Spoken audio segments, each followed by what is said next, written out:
واتاي صاحب يال 10 كنا كسو دوا 10 كنا عصب ما انتو حو ديرد نو ساريا وا رمضان ما دام رمضان كجرنا رمضان كا ايان ديرد ساري دونا ان شاء الله نعكش كسنتنا مركا علي صاحب كيسا عبدي علي كو بلا حلا مركاس هولي رمضان بركيسن عبدي يكسب حلا مركاس هولي رمضان تو سيدا كلا رمضان بركيسن علي وحليا we are in the holy Ramadan month waxaynu ku guda jirnaa bisha barakaysan ee Ramadaanka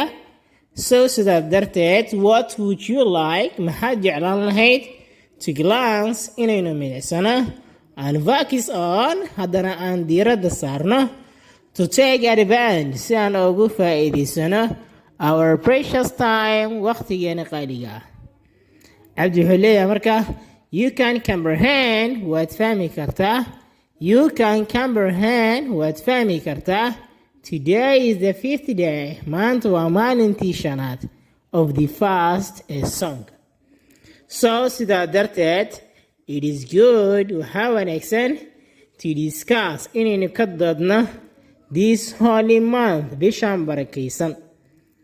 cali wuxuu leeyahay alright hagaag commencing with anku bilaaba my first question su-aashiida ugu horeysa what is Ramadan waa maxay ramadaanka horta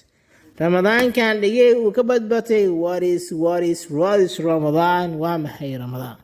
fadlan haddii aad ka heshay muuqaalka like saar sidaas lamid ah haddii aad ka cusubtahay janaalkuna subscribe saar isku soo day insha allah waxaad English ahaan aad ku soo dhahdaa oo qaybta commentiga aad noogu soo qortaa biidnillaahi tacaala